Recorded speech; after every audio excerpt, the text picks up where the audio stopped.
Maintenant, avant de nous approcher de la parole, prions encore juste un moment. Notre Père céleste, c'est avec des cœurs reconnaissants que nous venons à toi. De fait, Seigneur, tu sais de quoi tout homme est fait, et combien frêle et fragile il est, et comme il est sans force. Et quelle excuse pour un de tes serviteurs d'être un homme comme cela. Mais Seigneur, tu nous as appelés par ta grâce à être ton serviteur. Et nous sommes conscients ce matin de notre état indigne.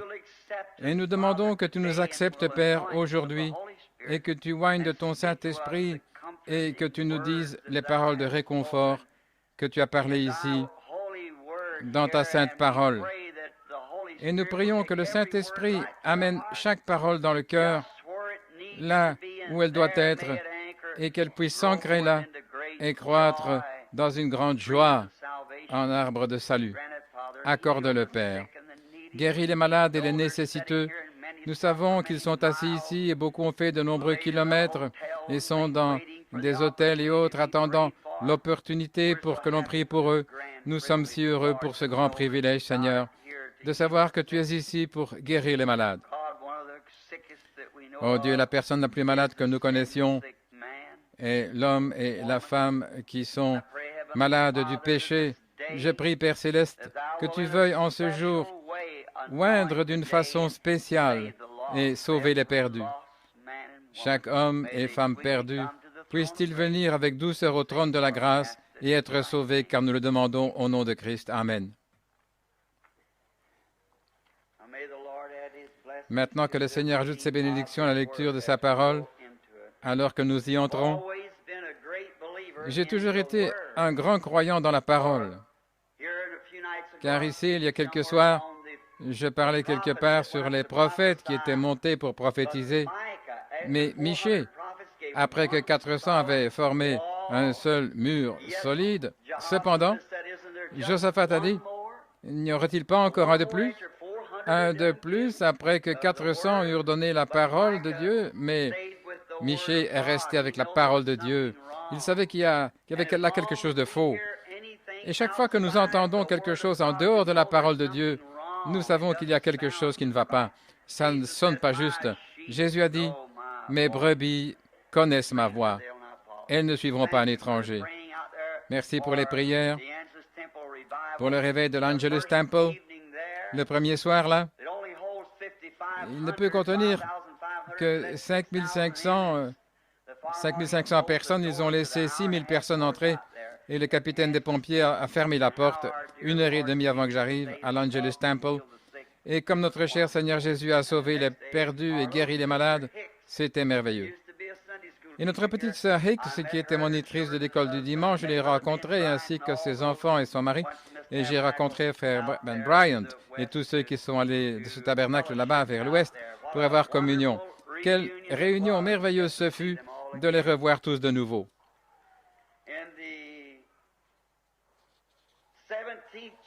Au 17e chapitre de Saint Matthieu, juste comme lecture ce matin, je désire lire une portion ici comme texte, et puisse le Seigneur nous donner le contexte dans la parole. Après 6 jours, Jésus prit Pierre, Jacques et Jean, son frère, et il les emmena sur une haute montagne à part, et il fut transfiguré devant eux. Et sa face resplendissait comme le soleil, et ses vêtements étaient blancs comme la lumière. Et voici, apparurent Moïse et Élie qui parlaient avec lui. Ensuite, Pierre répondit et dit à Jésus, « Seigneur, il est bon que nous soyons ici. Construisons, si tu veux, faisons 3 tabernacles, un pour toi, un pour Moïse et un pour Élie. » Alors qu'il parlait encore, voici une nuée brillante les couvrit, et voici une voix se fit entendre de la nuée disant, Voici mon Fils bien-aimé, en qui je trouve mon plaisir, écoutez-le. Que le Seigneur ajoute la bénédiction à la lecture de sa parole. Parfois, Dieu se rencontre dans différents conseils de l'homme. Dieu a toujours aimé tenir conseil avec l'homme. Et souvent dans l'Ancien Testament, combien nous pourrions revenir en arrière et découvrir comment Dieu rencontrait l'homme. Et peu importe leur nombre, Dieu rencontre l'homme. Un jour, il en a rencontré 500. Et il en a encore rencontré 70. Et il en rencontra 12. Une fois, il en rencontra 3. Et ensuite, il en rencontra juste un. Et peu importe le nombre du conseil, Dieu aime toujours rencontrer l'homme. Ainsi, même si l'Église n'est pas aussi grande ce matin en assemblée ou en taille, comme il y a beaucoup de grandes cathédrales aujourd'hui, mais Dieu se plaira à nous rencontrer. Car il a dit, là où 2 ou 3 sont rassemblés en mon nom, je serai au milieu d'eux. 2 ou 3 seront rassemblés en mon nom, je serai au milieu de ces 2 ou 3. Et le tableau que nous pourrions dresser ici par le Saint-Esprit, nous pourrions creuser dans ce sujet pendant des heures. Oui, que dis-je, pendant des semaines. Et il a été approfondi pendant des années. Et malgré tout, la moitié n'en a pas encore été découverte de ce merveilleux sujet. Et ne le sera peut-être jamais. Parce que la parole de Dieu n'est pas comme la parole d'un homme. La parole d'un homme a une certaine signification, où l'expression est le temps où elle a été donnée. Mais la parole de Dieu a une signification éternelle à travers tous les âges comme elle s'écoule. Chaque génération peut puiser la même parole parce qu'elle est inspirée, éternelle, demeurant à toujours. Une déclaration de Dieu qui ne s'estompe point. Peu importe si les apôtres l'ont lu en leur temps, elle signifiait quelque chose pour eux. Si Wesley l'a lu en son temps, et Luther en son âge, et Calvin en son temps, cependant aujourd'hui, elle est juste aussi brillante et lumineuse. Elle a juste autant d'effet qu'elle en avait pour eux le jour même où elle a été parlée, parce que c'est la parole de Dieu. Nos paroles disent simplement, Jean, viens chez moi, je serai content de te voir. C'est notre parole. Et elle veut simplement dire, Jean, viens chez moi. Mais quand Dieu parle, c'est éternel. Elle a été insufflée du souffle même du Créateur immortel, éternel lui-même. Ainsi donc, il n'y a aucun moyen de jamais découvrir la pleine signification de n'importe quelle expression de Dieu. Elle est pour chaque âge et chaque génération. Maintenant, dans ce cas, ce que nous avons devant nous ce matin, c'était Dieu parlant à 3 individus. Maintenant, 3, tout d'abord, c'est le nombre sélectionné de Dieu pour la perfection. Dieu a choisi 3, et 3 est le nombre de Dieu de la perfection. 7 est son nombre d'adoration. 50 est son nombre du jubilé. 40, le nombre de la tentation. 3 est son nombre qu'il a choisi pour aller vers le haut ce jour-ci. Maintenant, 3 est le nombre de la perfection. C'est Dieu qui est rendu parfait, le seul véritable et Dieu éternel est rendu parfait dans les 3 dispensations de la manifestation de sa divinité. Père, Fils, Saint-Esprit. Ça ne veut pas dire qu'il y a 3 dieux différents, individuels, mais il y a un seul Dieu représenté en 3. Dieu n'est pas 3, Dieu est 1. Mais 3 manifestations de sa divinité, signifiant que 3 dispensations de temps sur terre rendent parfait le Dieu unique, vrai et vivant. Il est apparu à Abraham dans le buisson ardent et il a conduit les enfants d'Israël dans le nom de Dieu, le Père, qui était une lumière suspendue au-dessus du tabernacle qui les conduisait pendant leur voyage. Dieu le Père. Et ensuite le Père, afin d'amener la réconciliation entre Dieu et l'homme. Comme je parlais ici il y a peu, la dernière fois au tabernacle, la colombe, je parlais sur la colombe et l'agneau. Comment Dieu seul, personne d'autre ne pouvait le faire. Dieu a dû venir sur la terre et faire le travail lui-même. Et quand il a représenté son Fils sous la forme d'un agneau, la plus douce de toutes les créatures, et il s'est représenté lui-même sous la forme d'une colombe, le plus doux de tous les oiseaux qui volent dans le ciel. Et la raison pour laquelle il a fait ceci, c'est pour montrer que seule la douceur habitera avec la douceur, l'humilité habitera avec l'humilité. Cela doit coïncider.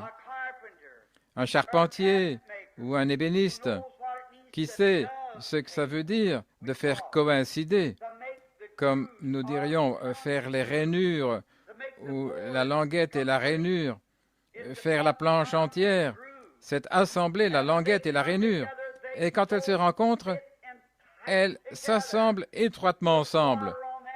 En y versant de l'eau, elles gonflent au point où l'air ne passe même plus. Et quand le croyant est Dieu, Dieu est si parfait que dans la taille et le modelage du croyant, quand ils viennent ensemble, Pierre a dit, « Repentez-vous et soyez baptisés dans le nom de Jésus-Christ pour la rémission de vos péchés, et vous recevrez le don du Saint-Esprit. » Oui, ça les rend tellement complets. Alors, quand Dieu est descendu sous la forme d'une colombe, et il vint sur l'agneau, il demeura dans l'agneau, il ne quitta jamais l'agneau, car ils étaient un. C'était l'un des événements les plus extraordinaires que le monde ait jamais connus.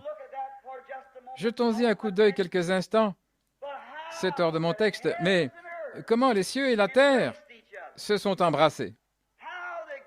Comment Dieu et l'homme se sont réconciliés? Comment même les créatures qui volent dans les cieux et les bêtes qui errent dans les champs sont devenues un, quand l'homme et Dieu furent réconciliés par l'homme, le Seigneur Jésus-Christ. Quelle chose merveilleuse! Afin de rester avec Dieu, restez doux. Dieu est doux. Afin de rester avec Dieu, restez avec l'amour. Dieu est amour. Restez humble. Ne soyez jamais autosuffisant. Dépendez toujours de lui. N'utilisez jamais votre propre esprit. Prenez ses pensées. Que ces pensées deviennent vos pensées. Et prenez-les dans votre esprit charnel et continuez à les répéter. Et dites, « Oh Dieu, enlève tous mes doutes et laisse mes pensées être tes pensées. » Et vous qui êtes malade, faites comme nous le disons. Enlevez juste, rejetez la pensée de la maladie. Prenez les pensées de guérison de Dieu et laissez-les devenir votre pensée. Pensez à ces choses, dit la Bible. S'il y a quelques louanges, s'il y a quelques vertus, les trois, Dieu leur parlant. Maintenant, 3 est une confirmation. Il prit avec lui Pierre, la foi, Jacques, l'espérance, Jean, la charité. La foi, l'espérance et la charité. Ces 3. Si vous pouvez avoir la foi et l'espérance et l'amour, vous êtes proche du royaume des cieux alors. Les 3 grandes choses. Dieu a pris ceux-là comme confirmation parce que que toute chose soit établie dans la bouche de 2 ou 3 témoins. Ensuite, alors, cela représentait le placement d'un fils. Dans l'Ancien Testament, quand un fils était né dans une famille, il recevait un tuteur pour l'élever et prendre soin de lui. Le père était un homme très occupé dans son royaume, et chaque petit royaume était appelé une maison. C'est ainsi dans la version King James, la version du roi Jacques. Dans Jean 14, il est dit, « Dans la maison de mon père, il y a plusieurs demeures. » Maintenant, ça ne semble pas parfaitement juste pour nous occidentaux, qui considérons une maison ou une demeure comme étant différents. Mais au temps où la Bible fut écrite, la demeure était une maison. La maison signifiait le royaume. Et ce père avait beaucoup de tenanciers partout, des douzaines qui prenaient soin des choses. Et quand un fils naissait, il prenait une personne humble, sélectionnée, instruite, une personne sélectionnée qui lui était proche, intime, qui faisait partie de son royaume, un tuteur. Le père n'utilisait que cette sorte-là pour son fils. Et comme le père a utilisé le même genre de tuteur pour ses fils, vous et moi, quelqu'un de sélectionné, nul autre que le cœur même et l'âme du Seigneur Jésus pour les élever dans l'admiration de Dieu. Comment ce tuteur doit être sélectionné? Ce doit être un homme brillant, un homme sélectionné, quelqu'un qui aime le Père, qui enseignera seulement les principes droits à l'enfant. Et combien le Saint-Esprit aujourd'hui, quand il vient, toutes les autres choses semblent secondaires quand le Saint-Esprit vient. Les gens peuvent dire les jours des miracles sont passés, mais qu'un homme qui est né du Saint-Esprit vienne une fois devant cela, car il ne fait qu'enseigner ce qui est réel. Il ne parle que du Père. Je préférais avoir un homme qui ne connaît pas son ABC pour enseigner à mon enfant, mais qui a le Saint-Esprit, que tous les professeurs du monde qui n'ont pas le Saint-Esprit. Car il parle du Père. Et le Saint-Esprit parle du Père. Et ensuite, il enseignera l'enfant à ne pas être ballotté à tout vent de doctrine, mais à accepter et croire les principes que le Père a exposés.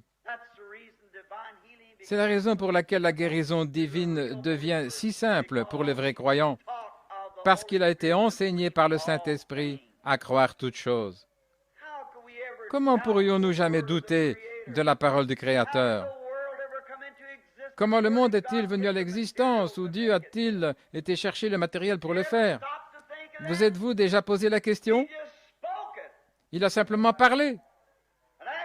Et après tout, la création même qui est ici maintenant n'est rien de plus que la parole de Dieu rendue manifeste. Pensez-y. Les arbres qui poussent sont la parole de Dieu. Les montagnes qui atteignent le ciel et qui font que si nous voulons voir la beauté, nous regardons en haut vers la montagne. Et plus vous montez dans la montagne, plus cela devient pur et propre. Je me suis trouvé là dans les champs des glaciers de la Colombie-Britannique du Nord. Si vous regardez ici, les marécages, un peu plus haut, l'eau s'écoule plus pure. Elle devient plus bleue et plus pure. Les arbres s'éclaircissent. Toute la nature semble dire, regardez vers le haut. Et tout au sommet de la glace des grands glaciers, il fait si brillant au point où cela brille même comme le soleil. Vous regardez vers le haut. Si vous voulez voir les choses pleines et réelles, des choses pures, regardez toujours vers le haut. La montagne pointe vers cela. David a dit, je regarderai aux collines d'où vient mon aide. Mon aide vient du Seigneur. Le tuteur ramenait toujours l'enfant vers le Père. Et il devait croire le Père. Et ensuite, le tuteur était un entraîneur.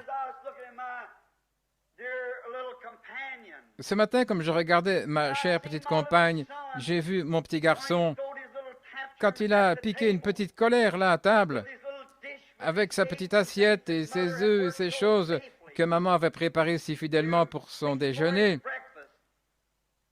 Et elle essayait de lui apprendre à manger à la cuillère. Et il voulait utiliser la mauvaise main. Eh bien, moi, je disais, laisse-le utiliser sa main. Mais la mère connaissait autre chose. Elle savait que si elle le laissait faire ainsi, il serait soit ambidextre ou gaucher, et ce n'est pas normal. Ainsi, comme un véritable entraîneur, elle le faisait changer de main, bien qu'il n'aime pas ça. Mais la mère savait ce qui était le mieux. Et souvent, notre entraîneur, le Saint-Esprit, nous essayons de le faire de la mauvaise manière. Et parfois, ça nous fait mal. Parfois, nous pouvons nous retrouver sur un lit de douleur. Parfois, le docteur peut dire que tout espoir s'est évanoui. Mais c'est le Saint-Esprit qui nous enseigne à utiliser la main droite. Il sait ce qui est le mieux. Il sait comment le Père veut que les choses soient faites. Il est l'entraîneur. Et je pensais, le petit Joseph, il ne voulait pas utiliser la main, ou si la maman s'est levée, a pris la baguette, environ grande comme ça, et elle l'a frappé sur le côté. Il m'a regardé, mais cependant, je l'aimais de tout mon cœur. Je mourrais librement pour lui. Mais je savais que la maman savait ce qu'il y avait de mieux à faire. J'ai dit, elle forme l'enfant. Nous ne pouvons pas chercher la sympathie et sympathiser. Nous devons écouter la formation de l'enfant, de notre Père. Il sait ce qui est le meilleur. Parfois nous disons, quand l'Évangile est prêché, « Oh, je vais aller à mon église. Oh, je vais le croire ainsi. » Mais souvenez-vous, le Saint-Esprit sait ce qu'il y a de meilleur. Il sait comment vous former. Et parfois, il prend la baguette. Il vous corrige. Mais souvenez-vous, Dieu en a fait le formateur de l'enfant pour l'Église. Et il aime le Père. Il donnera toujours la direction du Père. Et maintenant, lorsque l'enfant était en formation, ça ne voulait pas dire que l'enfant est certainement un enfant du Père. Mais si c'était un enfant désobéissant, l'entraîneur aurait toujours des problèmes avec lui. Toujours dedans, dehors, en haut, en bas. Eh bien, alors, ce message devait être rapporté au Père lorsque le Père l'exigeait. Comment mon enfant progresse-t-il? Alors, il devait lui dire, pas tellement bien. Alors, bien sûr, cela attristait le cœur du Père. Et c'est ainsi aujourd'hui, quand le Saint-Esprit doit faire un rapport devant Dieu. Quand nous devenons les enfants de Dieu, nous devrions marcher d'une manière digne de la vocation. Nous devrions marcher d'une manière digne de tout ce que Dieu a disposé pour nous. Car le Saint-Esprit nous entraîne. C'est la formation de l'enfant. Quand j'étais un petit garçon, mon papa était différent de ce que sont certains pères modernes aujourd'hui. Mon papa croyait dans le fait de donner du fouet, et il en donnait vraiment. Nous pouvions nous en souvenir, et même aujourd'hui, à 47 ans, je m'en souviens. Mais ça m'a fait du bien. Ça m'a formé. Si je pouvais aller à son tombeau aujourd'hui et le ressusciter, la première chose que je ferais serait de lui serrer la main, de l'embrasser pour ce qu'il a fait. Et si je ressens ça à l'égard de mon Père terrestre, quand sera-t-il ce jour-là, quand nous nous tiendrons en sa présence Lorsque nous voyons les choses qui nous arrivent aujourd'hui pour notre bien, quand il a dû nous tailler un petit peu ici et nous donner une formation d'enfant, ôter les choses du monde et nous faire marcher comme des enfants humbles devant lui. Ça peut sembler dur au début, mais Dieu sait ce qu'il fait, certainement. Il sait ce qu'il fait. Et lui ensuite, comme le Saint-Esprit commence à apporter la parole, alors si l'enfant n'a pas été obéissant quand il arrive à maturité, l'âge de la maturité, alors l'enfant est toujours un fils, certainement, mais il perd quelque chose.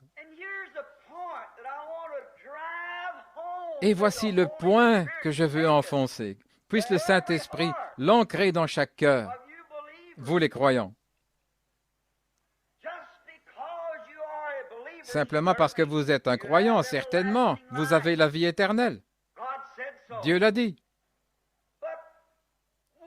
Mais aimeriez-vous juste entrer, comme Job a dit, là, par la peau des dents? Voudriez-vous juste venir devant le Père et que le talent qu'il a donné à chacun de vous, par négligence, vous ne l'avez pas utilisé?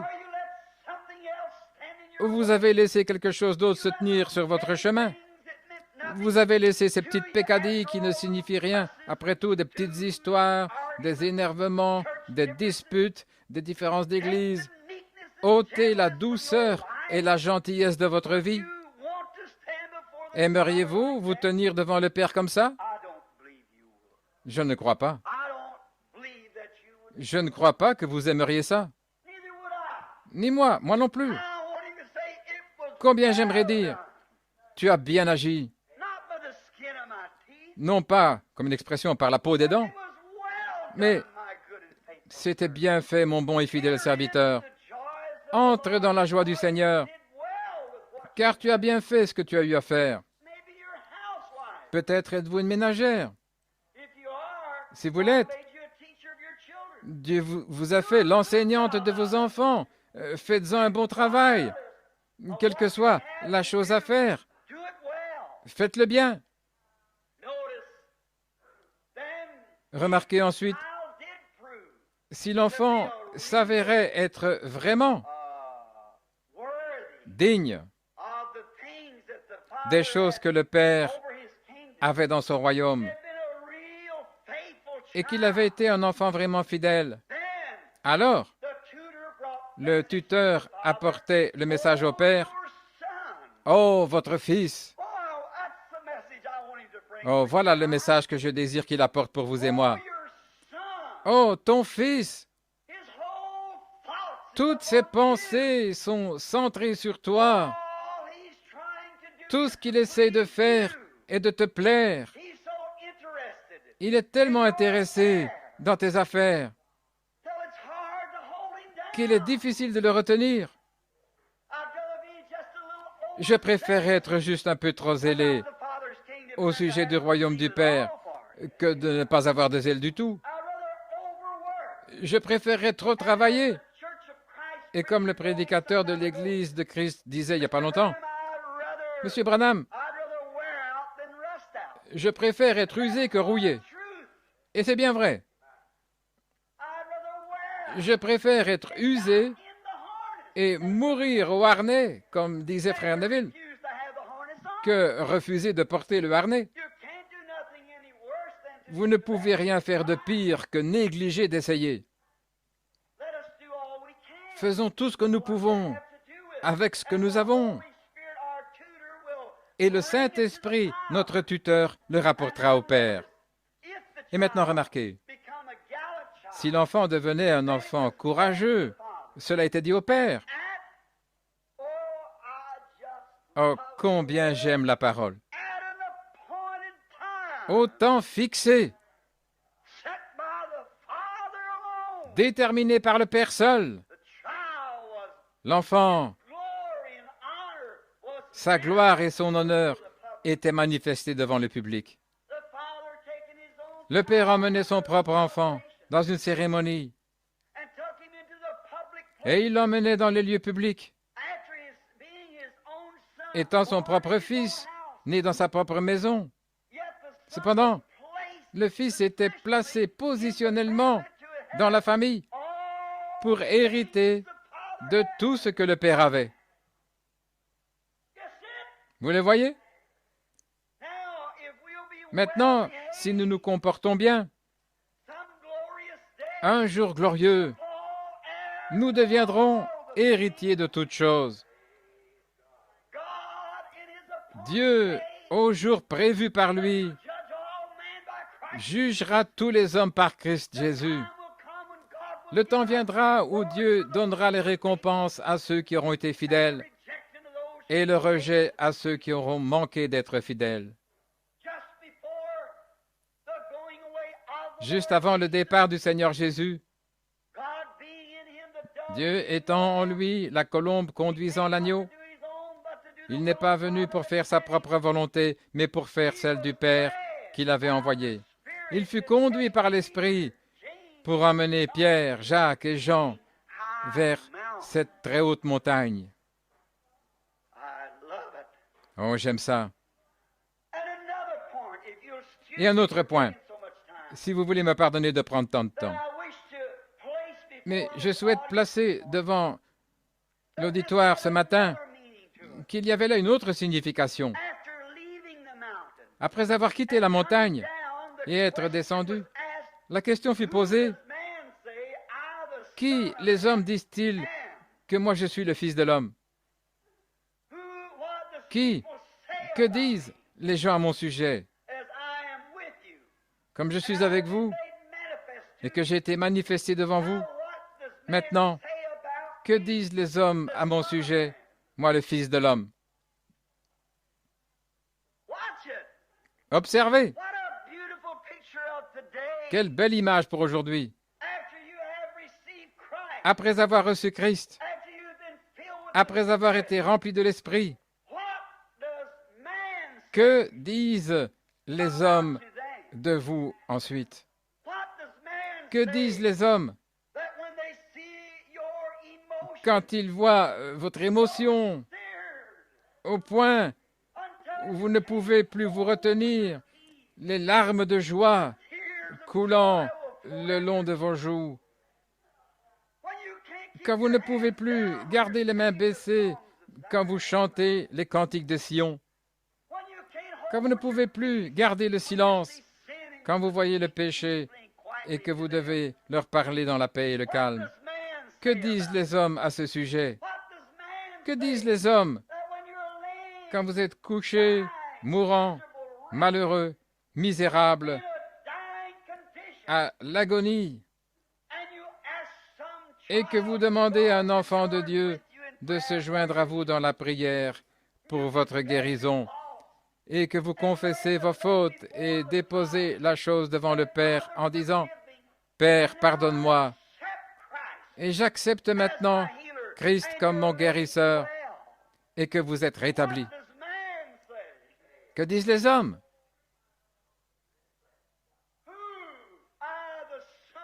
Que je suis, moi, le Fils de l'homme. Je regarde une assemblée de gens, et je connais certains d'entre vous qui sont dans un état misérable depuis des années, mourant du cancer au dernier stade. Certains sont dans toutes sortes d'états, de conditions aveugles. Et Dieu, par sa grâce, vous a guéri. Et comme vous donnez votre courageux témoignage en face des gens, qui les hommes disent-ils? Que je suis, moi, le Fils de l'homme. Qu'ont-ils dit à ce sujet? Comme le tableau a changé, même depuis ce jour-là, aussi noir qu'il était. Certains disent, c'est du fanatisme. Certains l'ont appelé Belzébul.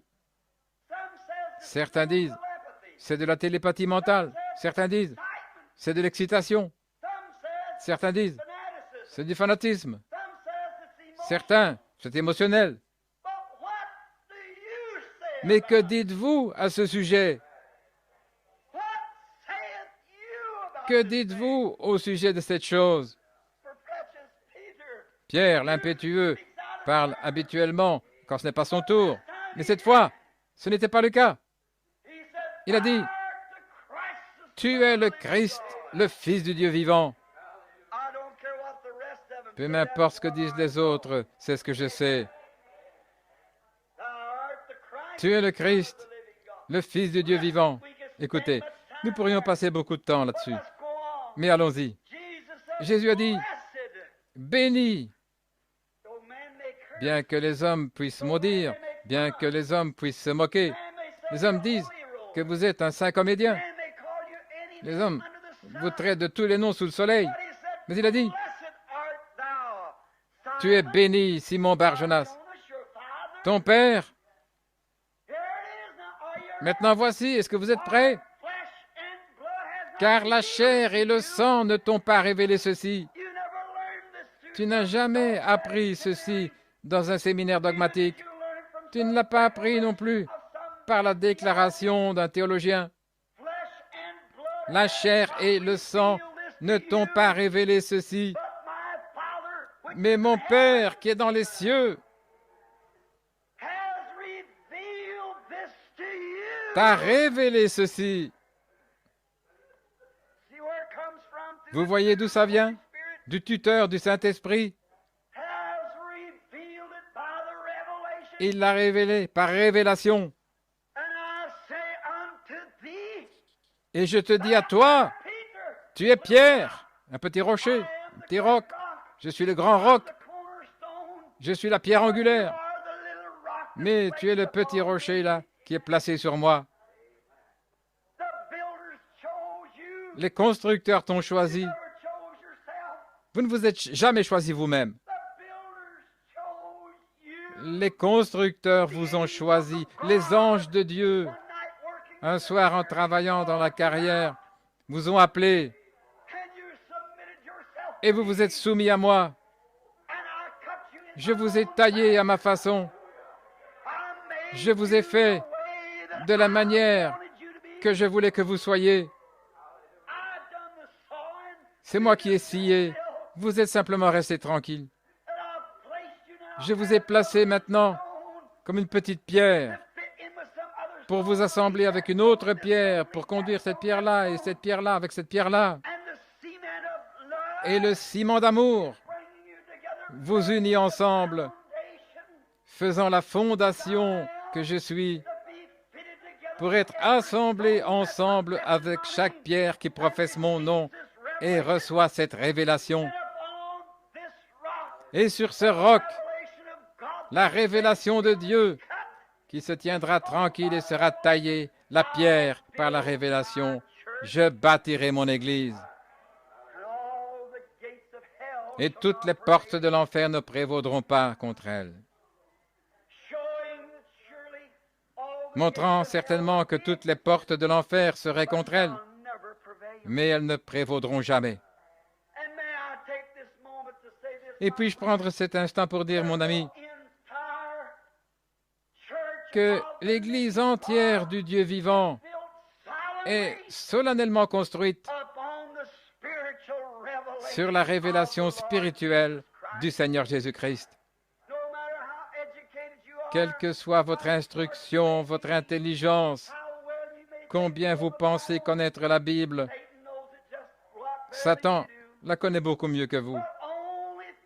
Mais seulement par la révélation, Dieu, par le Saint-Esprit, votre tuteur, vous a révélé qu'il vous sauve par sa grâce.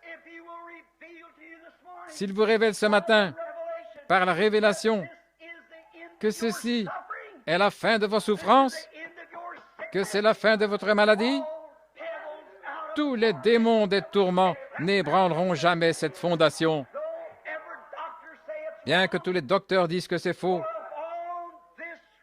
car sur ce roc, je bâtirai mon Église, et les portes de l'enfer ne peuvent prévaloir contre elle. Bien qu'il soit contre elle, cependant, il ne peut prévaloir. Car lorsque l'ennemi viendra comme un fleuve, l'Esprit de Dieu élèvera un étendard contre lui chaque fois. Vous le voyez? Vous saisissez? Maintenant, Jésus étant révélé aux disciples, regardez dans le jardin d'Éden, quand Caïn a apporté une offrande en adoration, tout comme Abel l'avait fait. Il a adoré, il fit rétribution à l'Église, il a sacrifié, il fit tout acte religieux, plus brillamment, mieux, avec plus de convenance qu'Abel. Il construisit un meilleur autel. Il le fit plus joli. Il mit de l'éclat dans son adoration. Vous voyez cette tendance qui agit toujours parmi les fils d'Adam? Il y mit de l'éclat avec les fruits des champs et les grands lys. Et pas seulement ça, mais il adora. Telle voie semble droite à l'homme. Mais ce qu'il a fait, il a adoré par la connaissance.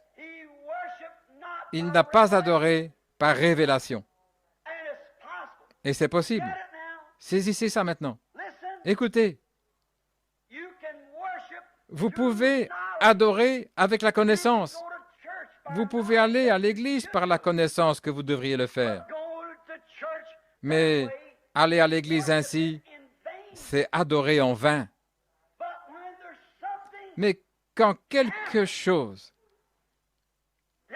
arrive profondément dans votre cœur, qui vous fait aimer Dieu d'une telle manière que vous ne pouvez pas rester éloigné de l'Église, c'est la révélation. Dieu qui révèle. Il n'avait pas de Bible alors. Il n'avait même pas de papier ou d'ardoise pour travailler. Il n'avait pas d'école pour l'instruction. Mais Abel, par révélation, ce lui fut révélé par Dieu, que ce n'était pas la beauté, ni les fruits des champs ou des pommes qui les avaient chassés du jardin d'Éden, mais c'était le sang. Et cela lui fut révélé. Et il alla chercher un agneau.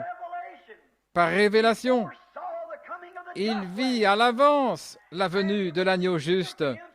Et cela lui fut révélé. Ainsi, il se procura un agneau. Et par révélation, il l'offrit à Dieu. Et cela fut accepté. L'Église entière est bâtie sur la révélation spirituelle. Comme c'est beau. Maintenant, pour terminer, ils étaient sur la montagne. Et après que Jésus fut un enfant obéissant, la chair, l'agneau, avait été conduit par le Saint-Esprit, Dieu, agissant en lui. Je ne suis pas venu pour faire ma volonté, mais la volonté de celui qui m'a envoyé. Et celui qui m'a envoyé, le Père, qui m'a envoyé, est avec moi. Et comme le Père m'a envoyé et est allé avec moi, moi aussi je vous envoie. Il ne l'a pas seulement envoyé, mais il est allé avec lui. Et Dieu n'instruit pas un homme juste pour l'envoyer avec la déclaration d'une quelconque expérience de séminaire, mais s'il est équipé, Dieu va avec lui. Je serai avec vous, même en vous, jusqu'à la fin des âges. Remarquez comme c'est beau. Oh, comme la parole fait que tout concorde. Comme le Saint-Esprit la cimente dans le cœur des gens par révélation et l'amour du Seigneur Jésus. Regardez attentivement. Là, après l'obéissance, par la bouche de 2 ou 3 témoins, les meilleurs témoins qu'il y avait sur la terre, l'amour.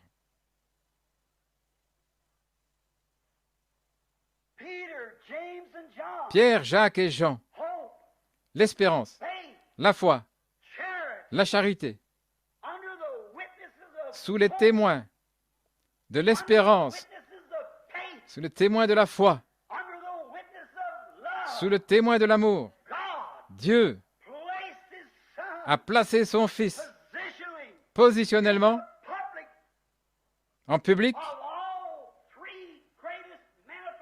devant ces trois grandes manifestations, l'espérance, la foi et l'amour, que le monde connaîtra jamais. Et là, comme le Père, au jour d'autrefois, emmenait son Fils à l'extérieur et le revêtait d'une tunique en faisant une cérémonie, après quoi le nom du Fils était juste aussi bon que celui du Père. Le Fils était héritier de toutes choses. Et Dieu a pris Christ sur le mont de la transfiguration avec le témoignage de l'espérance, de la foi et de l'amour. Et il le couvrit d'une nuée.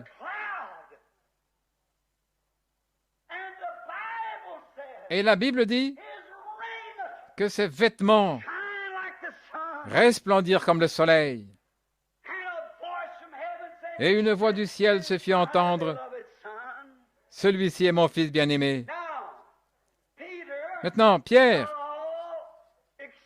devint tout excité, comme d'habitude. C'était un homme très zélé.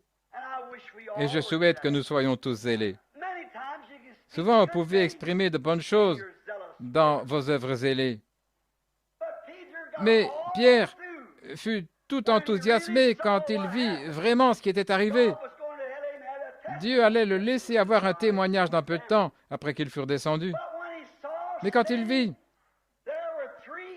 il y en avait trois ici, l'espérance, la foi et l'amour. Et il y en avait trois se tenant là, sur la montagne. Pierre, Jacques et Jean, Moïse, Élie et Christ se tenaient là, en confirmation de ces trois ici. Maintenant, ils regardaient. Là se tenait Moïse, premièrement. À côté, Élie, le prophète. Et certaines personnes nous demandent est-ce que nous nous reconnaîtrons quand nous serons là. Alors que Moïse étaient partis depuis de nombreuses centaines d'années. Non seulement nous nous connaîtrons, mais nous reconnaîtrons ceux que nous n'avons jamais vus. Pierre, Jacques et Jean n'avaient jamais vu Moïse, et cependant, ils les ont reconnus en un clin d'œil quand ils se tinrent sous l'ombre du Tout-Puissant. Que sera-t-il quand nous nous tiendrons là? Je connaîtrai Sankey quand je le verrai. Je reconnaîtrai sa voix, bien que je ne l'ai jamais entendue. Je reconnaîtrai Wesley, Moody, Calvin, Knox. Nous les connaîtrons tous quand nous serons là. Nous aurons un autre aspect que ce que nous avons maintenant. Nous serons dans un état glorifié. Pierre, Jacques et Jean l'étaient. Ainsi, dans cette préfiguration, s'ils pouvaient reconnaître des hommes sans erreur, qu'ils n'avaient jamais vus et dont ils n'avaient jamais vu une photo, qui étaient partis depuis des centaines d'années, mais dans une préfiguration, ils purent en un instant les reconnaître sans aucun doute. Que sera-ce quand nous serons glorifiés, nous tenant dans sa présence? Nous nous reconnaîtrons les uns les autres, certainement. Nous reconnaîtrons tout le monde. Un petit peu d'infinité sera mis sur nous. Un peu d'infinité comme Dieu est infini. Remarquez, je dois terminer.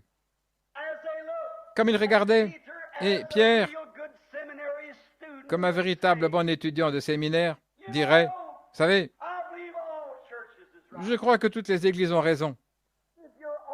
Si vous êtes orthodoxe dans votre croyance, ça n'a pas d'importance. Ainsi, nous allons avoir les musulmans et les bouddhistes, nous les aurons tous ensemble. » Pierre a dit, « Il est bon que nous soyons ici et que nous construisions trois tabernacles.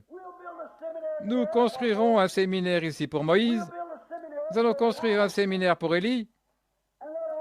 Et tous ceux qui veulent adorer sous la loi et ainsi de suite, qu'ils adorent. » Et maintenant, nous remarquons,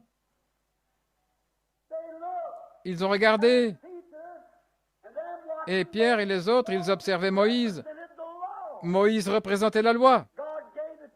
Dieu a donné la loi aux enfants d'Israël parce qu'il voulait la loi. Dieu ne voulait pas qu'il l'ait. C'est le choix de l'homme. Dans Exode 19, ils ont dit, « Donne-nous quelque chose à faire pour mériter notre salut. Nous garderons une loi si tu nous la donnes, en d'autres mots. » Mais cela n'a jamais été le plan de Dieu. Il est préférable que vous cessiez de faire des plans par vous-même et que vous utilisiez simplement son plan à lui.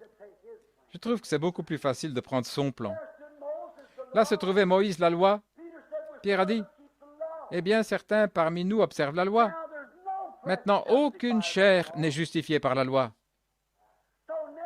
Ainsi ensuite, après que la loi de Dieu se fut tenue là, ensuite, c'était Élie, c'est ainsi qu'ils sont apparus par ordre numérique.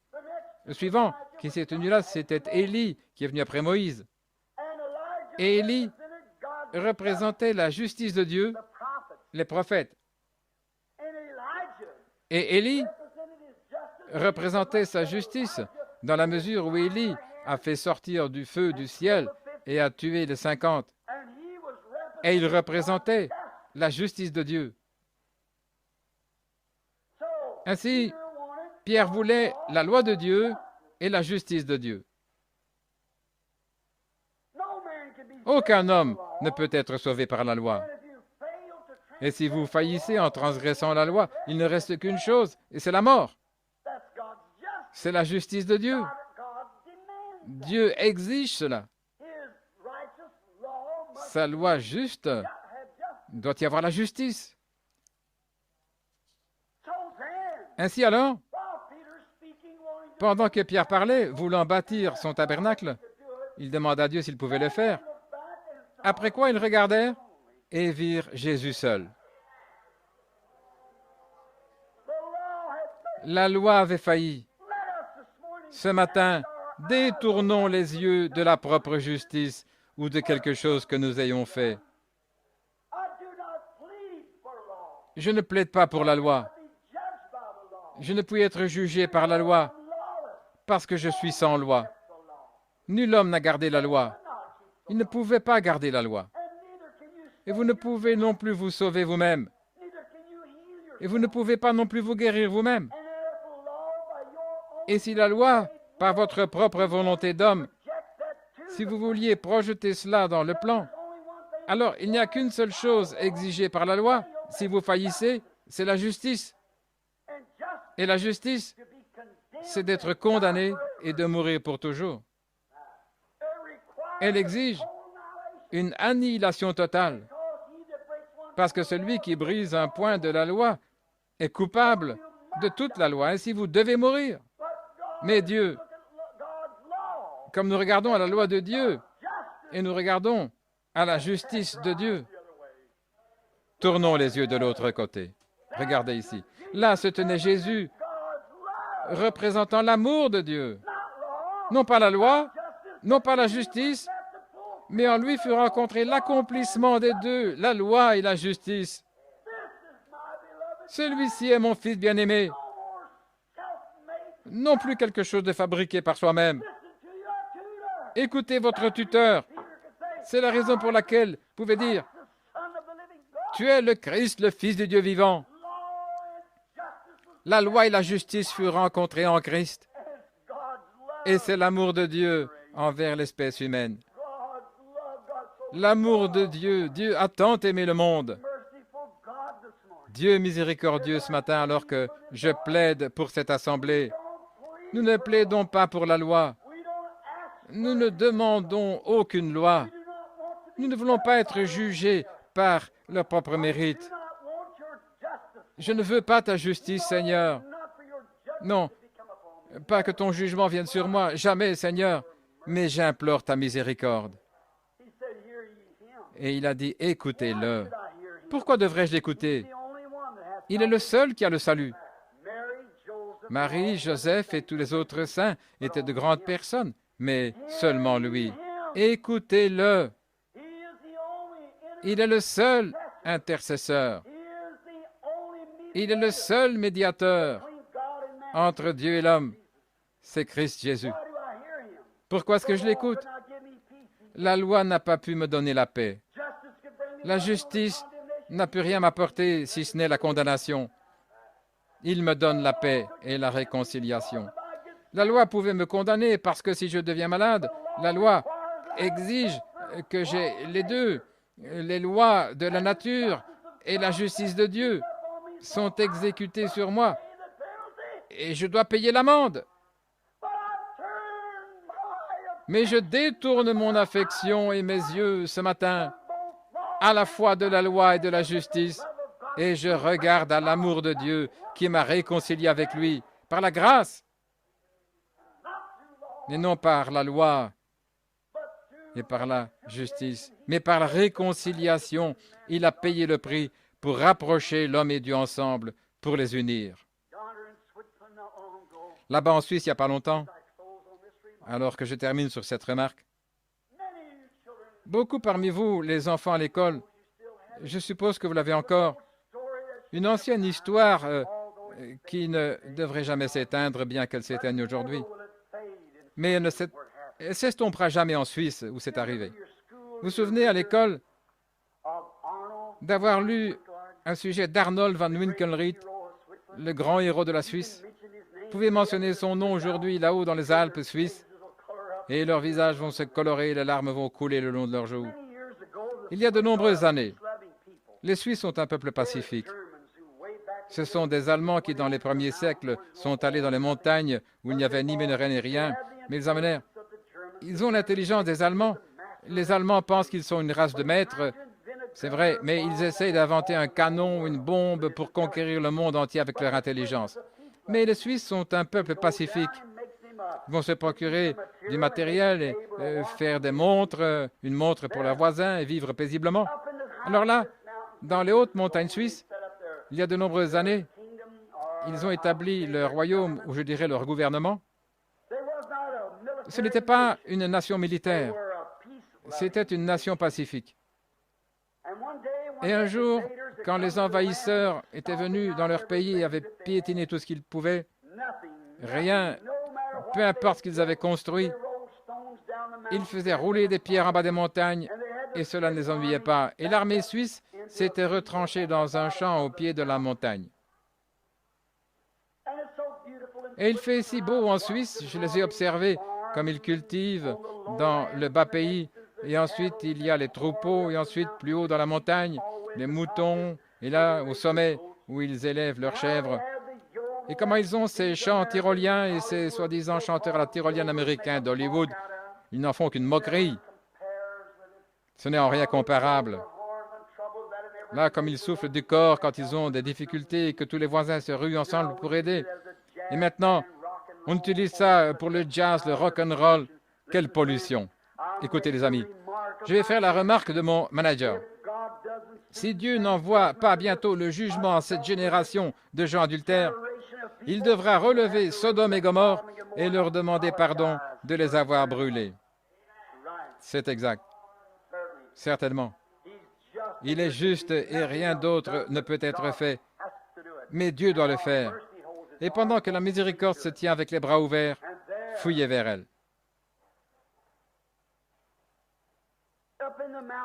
Et là-haut dans les montagnes, cette petite armée était équipée avec ce qu'ils pouvaient trouver comme boucliers, des bâtons, des lames de scie.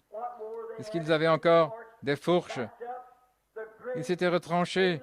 La grande armée étrangère s'était avancée comme un solide mur de briques. C'étaient tous des hommes entraînés avec de grandes lances et ils marchaient en avant, se rapprochant, acculant cette petite armée suisse contre la montagne. C'était sans espoir. Tout ce qu'ils avaient essayé était noir et sombre et rien ne pouvait les sauver. Après quelque temps, un cri vint du milieu d'eux, d'un certain Arnold von Winkelried.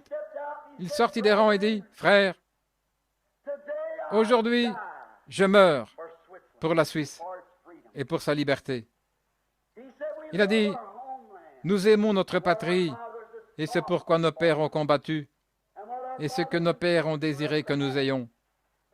Et aujourd'hui, Notre grande économie est en jeu. Et aujourd'hui, je donne librement ma vie pour la Suisse. Il a dit, là-bas, derrière la montagne, se trouve ma belle petite maison et ma douce épouse qui m'aime et mes petits-enfants qui attendent mon retour. Mais, dit-il, je ne le reverrai plus jamais sur cette terre. Il a dit, aujourd'hui, je meurs pour la Suisse. Que vas-tu faire, Arnold von Winkelried? Il a dit, suivez-moi. Je vais briser les rangs de l'armée. Je vais briser leur garnison.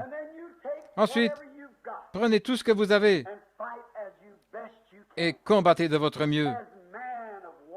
Comme homme de guerre, combattez avec ce que vous avez de mieux. Et il lança les bras en l'air et il regarda où se trouvait la plus forte densité des lances alors qu'il s'avançait. Et il jeta les bras en l'air et s'écria, « Faites un chemin pour la liberté !» Et il courut vers ce mur de briques qui s'approchait. « Faites un chemin pour la liberté !» Et il courut vers le plus épais des lances, et il jeta ses bras autour des lances et les rassembla dans sa poitrine et mourut. Et les Suisses suivirent avec ce qu'ils avaient. Cela provoqua une telle excitation que leurs rangs furent brisés. Tous les hommes étaient sortis de leur position. Ils ne savaient plus que faire et les Suisses fondirent sur eux et remportèrent la victoire. Et depuis, la Suisse n'a plus jamais eu de guerre.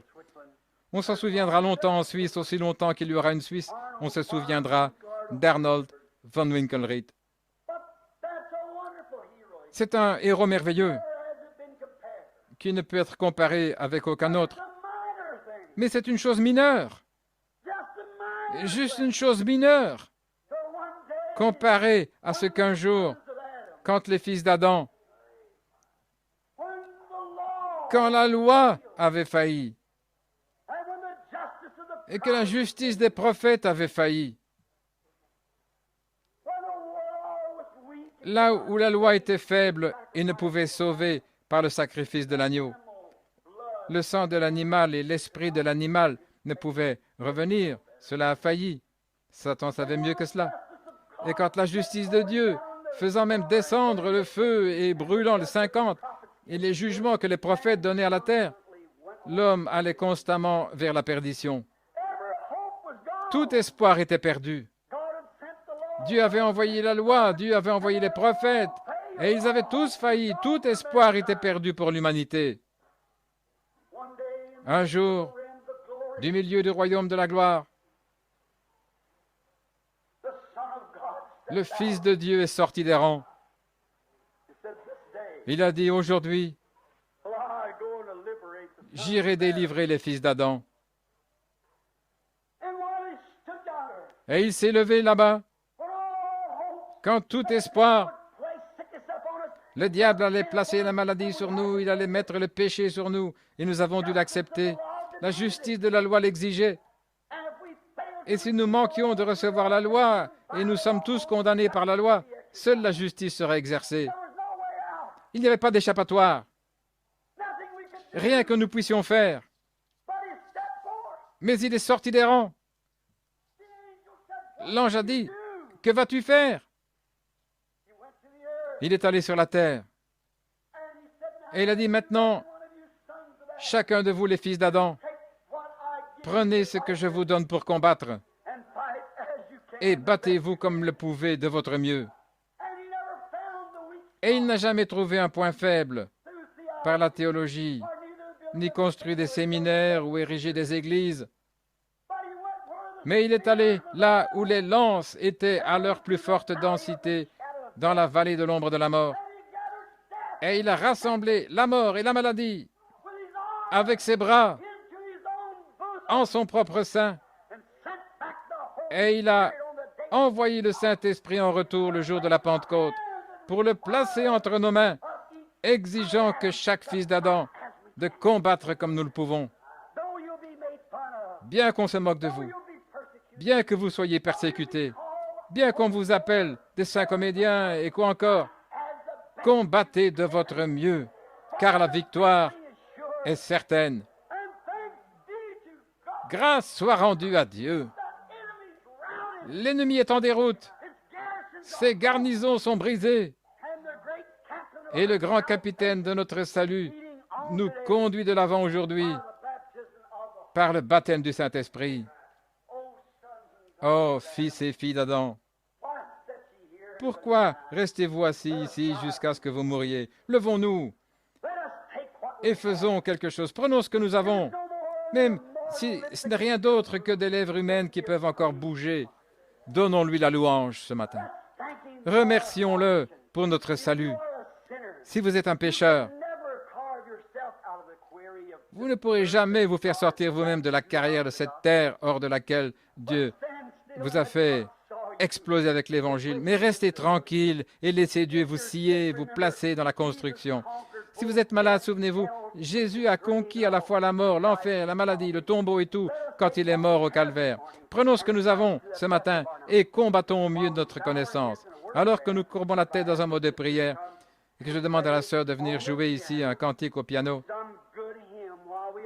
alors que nous tous, vous qui êtes raisonnables, saints d'esprit ce matin, appréciez-vous la mort de notre Seigneur Jésus.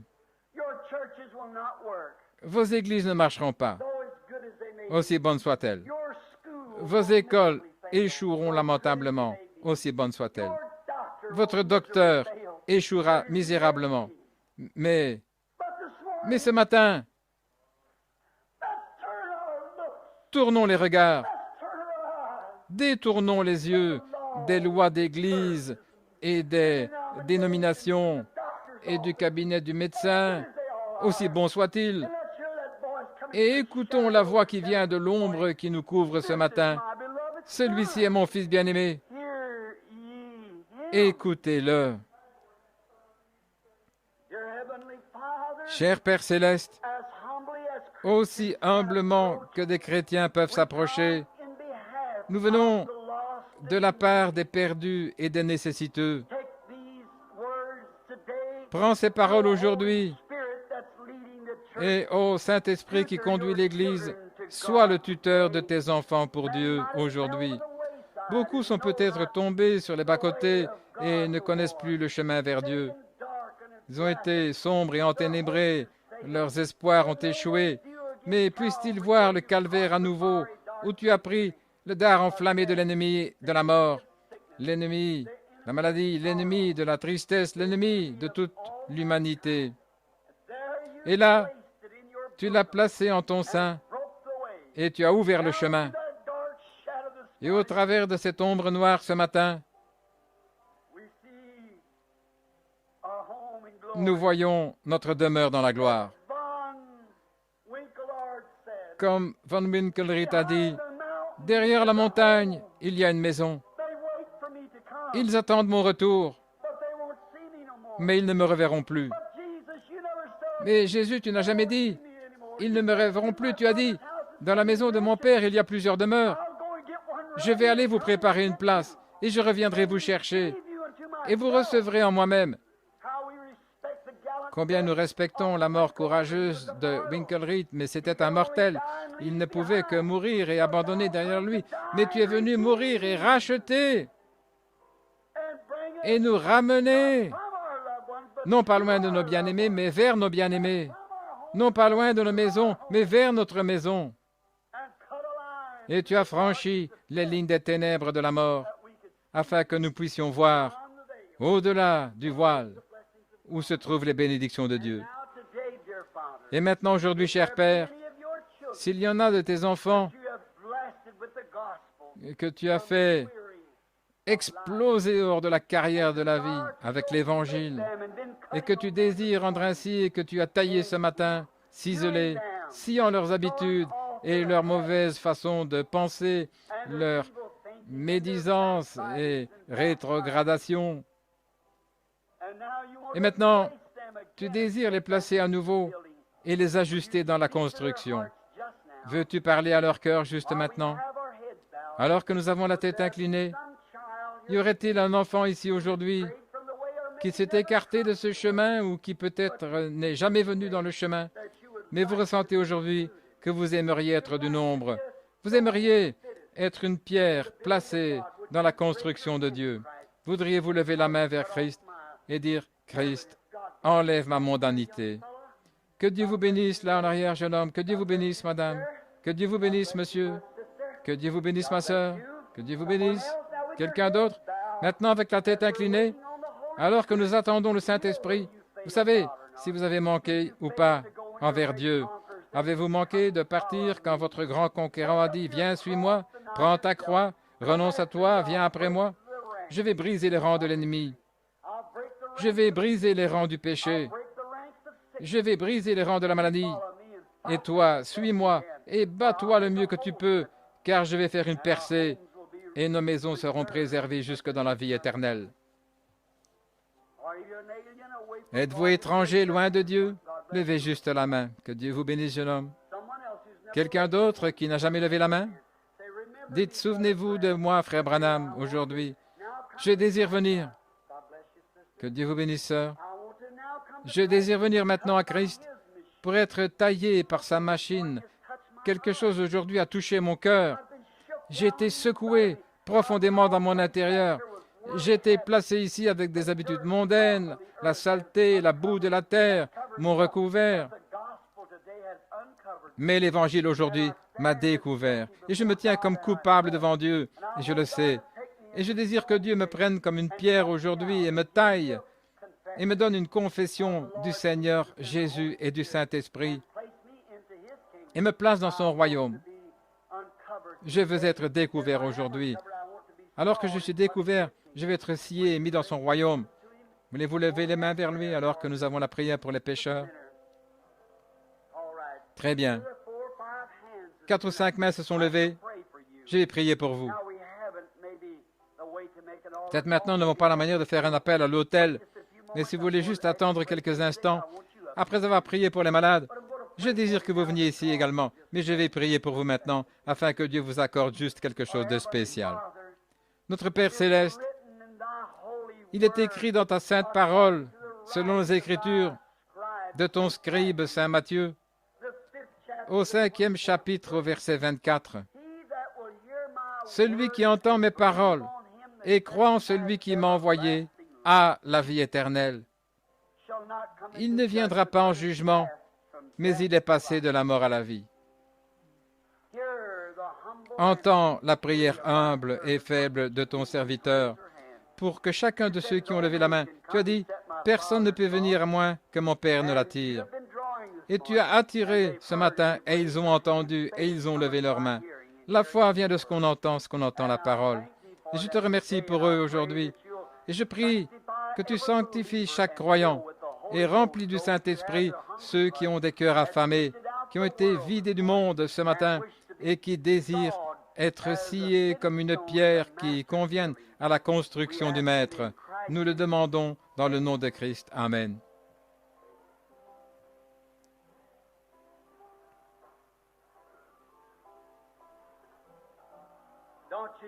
Ne vous sentez-vous pas juste différent? Le Saint-Esprit ne prend-il pas la parole de Dieu comme une brosse à récurer? Ne brosse-t-il pas simplement dehors les choses du monde? Vous vous sentez comme neuf. Chantons ce vieil hymne glorieux à la gloire de Dieu. Il y a une fontaine remplie de sang tirée des veines d'Emmanuel. Tous ensemble maintenant. Très bien.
Je vais vous demander quelque chose. Combien sentent que vos péchés sont sous le sang?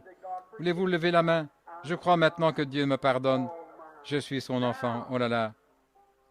Maintenant, le voleur mourant s'est réjoui de voir cette fontaine en son jour. Il mourait. Il s'est réjoui de voir la fontaine en son jour. Alors, puis-je, bien que vil comme lui, laver tous mes péchés? Alors que nous chantons ce verset, et ensuite nous reprendrons le refrain, je désire que vous serriez la main à quelqu'un assis près de vous. Dites que Dieu vous bénisse, frères, sœurs chrétiens. Maintenant, chantons, Seigneur.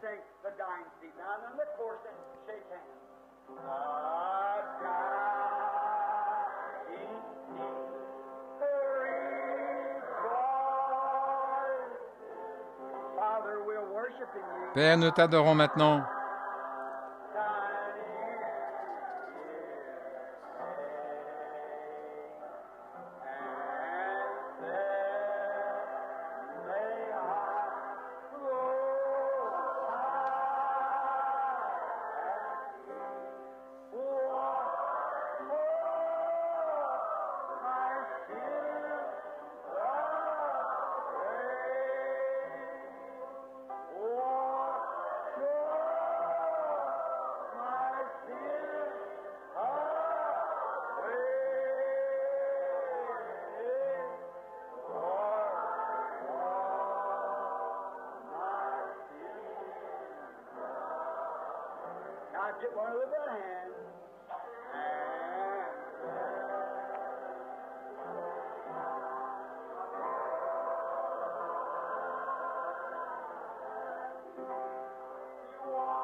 Combien nous sommes heureux aujourd'hui, comme croyants chrétiens, comme concitoyens du royaume, que Dieu a lavé tous nos péchés et a fait de nous de nouvelles créatures en Christ Jésus. Maintenant, êtes-vous heureux pour le Seigneur? Merveilleux. Maintenant, souvenez-vous les amis, il y aura de nouveaux réunions ce soir. Que Dieu vous bénisse. J'ai pris un peu plus de temps ce matin que je n'en avais l'intention. J'ai un rendez-vous directement après la réunion et je dois rencontrer certains de vos chers amis. Je me demande s'il était possible de postposer cela jusqu'à ce soir quand je reviendrai. Je pensais en avoir terminé pour 11 heures. Et maintenant, pour combien de personnes doit-on prier, voyons? Je vous ai dit comment ce luthérien m'avait écrit une telle lettre là-bas et m'avait condamné disant, un homme qui prêchait aux gens ce que j'ai fait et qui disait que le diable ne pouvait pas guérir et ainsi de suite. Et je lui ai répondu juste aussi gentiment que possible. Il m'a répondu une lettre disant, j'aimerais vous rencontrer à la convention des hommes d'affaires. Et j'ai demandé à frère Moore s'il pouvait lui donner une place. Il a dit oui.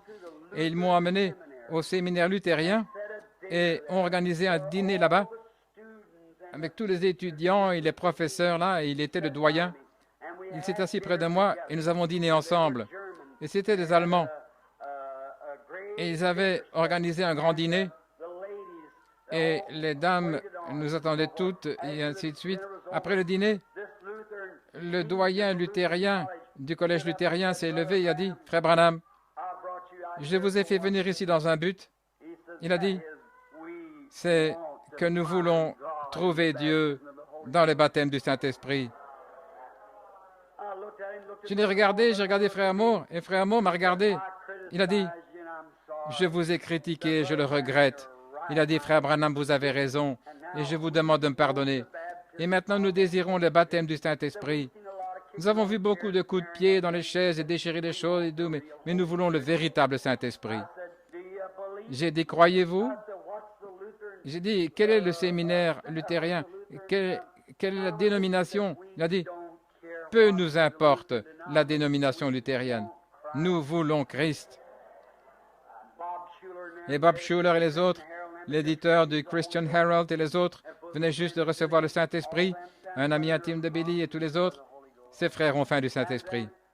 Et alors j'ai dit, il a dit, est-ce que c'est pour les luthériens? J'ai dit, c'est pour quiconque veut qu'il vienne. Il a dit, comment pouvons-nous le recevoir? J'ai dit, êtes-vous vraiment sincère?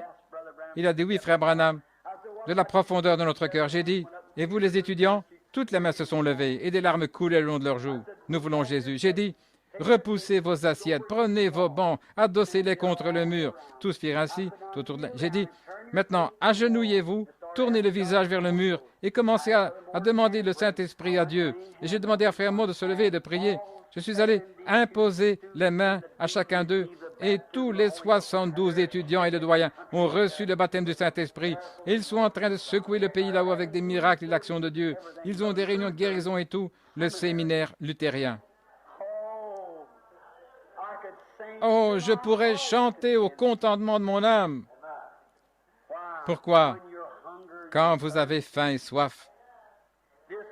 Cette pauvre petite femme couchée là, mourant du cancer, certainement, elle a faim et soif ce matin. Que Dieu la guérisse. Et il y en a beaucoup parmi vous ici avec des problèmes de cœur, certainement. Vous allez bientôt mourir si Dieu ne vous guérit pas. Il y en a beaucoup qui ont d'autres problèmes, ce qui est très mauvais. Mais mon ami, ne regardez pas la justice. Vous ne pouvez pas payer la justice. Ne regardez pas la loi, parce que la loi ne peut pas être observée. Mais regardez seulement Jésus, car il est celui qui vous a racheté. Et par la foi en son nom, vous pouvez être rétabli ce matin. Et si Dieu voulait envoyer 70 prédicateurs luthériens pour prêcher l'Évangile avec le baptême du Saint-Esprit par l'imposition des mains, Jésus a dit, quand il nous donne notre équipement, comme Van Winkelried, il a dit, combattez avec ce que vous avez. Voici ce qu'il a dit. Ces signes suivront ceux qui croient. En mon nom, ils parleront de nouvelles langues. Ils chasseront les démons. Si un serpent les mord, ça ne leur fera pas de mal. Ils imposeront les mains aux malades et ils seront guéris. Regardez la grande percée tout autour du monde maintenant. L'Évangile va de l'avant. Et les fils d'Adam, qui ont pris la grâce de notre Seigneur Jésus-Christ, combattent et se frayent un chemin, traversant les lignes de l'ennemi. Et nous prenons tout ce que nous pouvons. Et vous qui êtes en bonne santé ce matin, qui appréciez d'être en bonne santé, souvenez-vous de ceci alors que nous prions. Et je vais demander aux malades de s'aligner de ce côté, sur ma droite. Et si les anciens veulent venir les aider, si vous voulez. Et je demande aux prédicateurs de l'Évangile de se tenir ici tout près et de prier. Ensuite, ne quittez pas si vous le pouvez. Nous voulons faire appel, on appelle l'hôtel un instant. Dès que possible, la réunion ne sera pas terminée avec ce service de guérison. Maintenant, alignez-vous de ce côté. Et nous allons demander à Frère Neville, notre cher frère bien-aimé, s'il veut faire comme d'habitude. Que Dieu vous bénisse. Qu'est-ce que c'était?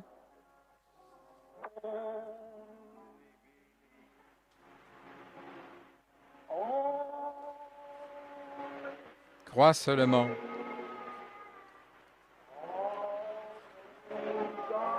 Tout est possible. Crois seulement.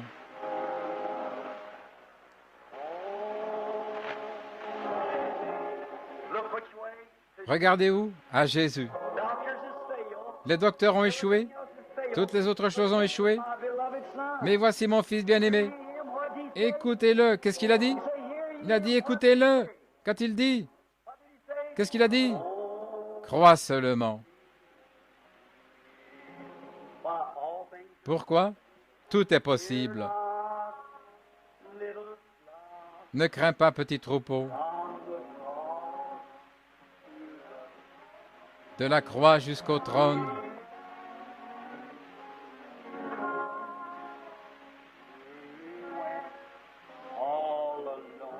Et il est allé tout seul.